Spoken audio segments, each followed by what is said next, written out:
ইনকিলাব মঞ্চের মুখপাত্র শরীফ ওসমান হাদির হত্যাকাণ্ডের নেপথ্যে থাকা নির্দেশদাতার নাম প্রকাশ করেছে ঢাকা মহানগর পুলিশের গোয়েন্দা বিভাগ। ডিএমপির ডিবি প্রধান মোহাম্মদ শরীফুল ইসলাম জানিয়েছেন, রাজনৈতিক প্রতিহিংসার জের ধরেই হাদিকে হত্যা করা হয়েছে। তার ভাষ্য অনুযায়ী পল্লবী থানা যুবলীগের সভাপতি ও উত্তর সিটি কর্পোরেশনের সাবেক কাউন্সিলর তাইজুল ইসলাম চৌধুরী বাপ্পের নির্দেশে এ হত্যাকাণ্ড সংঘটিত হয়।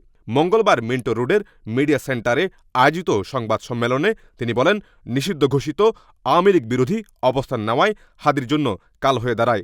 তদন্তে হত্যার সঙ্গে জড়িত থাকা প্রমাণ পাওয়ায় ফয়সাল করিম মাসুদসহ মোট ১৭ জনের বিরুদ্ধে চার্জশিট দেওয়া হয়েছে। এর মধ্যে ১২ জন গ্রেপ্তার এবং ৫ জন এখনও পলাতক রয়েছে। ডিবি প্রধান আরও জানান, অভিযুক্ত ফয়সাল করিম মাসুদ ভিডিও বার্তা দিলেও তার বিরুদ্ধে হত্যায় জড়িত থাকার সুস্পষ্ট বার্তা পাওয়া গেছে। Desk news, CRS TV.